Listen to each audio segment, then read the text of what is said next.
It was a dry day across southern Colorado today, and I expect it to stay that way again tomorrow. Cooler weather, though, is going to head our way behind a cold front that will push through early Friday morning.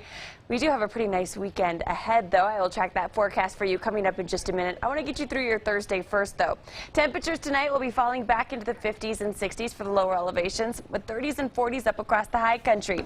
Tomorrow morning, as you're waking up, expect the most cloud to cover to be out across the far eastern plains. Elsewhere, should be another day where we should start off with plenty of sunshine, and we'll keep that around through the afternoon and into the late afternoon. Not much in the way of storm chances, at least for most. Notice Skycast is breaking out a few scattered showers out across the plains as a result of some of the moisture moving through with the remnants of what was Hurricane Newton. We'll keep an eye out for those storms, but they will certainly be the exception rather than the rule. Again, I anticipate most areas will stay dry through the day tomorrow, certainly staying dry along the I-25 corridor.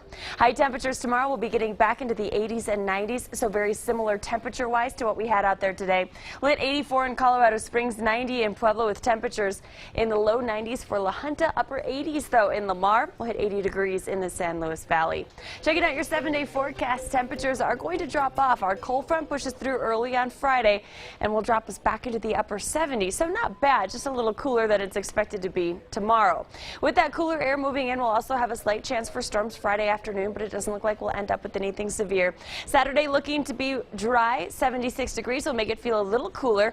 On Sunday, your high temperature 83 degrees. We are expecting a 10% chance for storms during the afternoon, but during the morning for the race for the cure, I think conditions should be just great near Guard of the Gods. Temperatures for the most part in the 60s and 70s during the time of the race, so perfect running conditions. 74 degrees on Monday. We will kick up the chance for storms by the middle of next week. Take a look at Tuesday. We drop the temperature to 65 degrees, a 30% chance for storms. The storms that we end up with could be widespread, and they could be capable of producing some heavy rain as well. So stick with us. We'll continue to track that storm system very closely as it evolves and heads our way. 90 in Pueblo tomorrow, 84 then on Friday. We'll keep 80s in place through the weekend. We'll keep 80s around for one more day Monday, and then it's into the 70s we'll go. We'll hold off on storm chances through the weekend, but by next week, storms are expected to return to Pueblo. In Canyon City, 87 degrees tomorrow, 83 on Friday, with temperatures in the 80s through the weekend, but then Canyon City also headed toward the upper 60s by next Tuesday.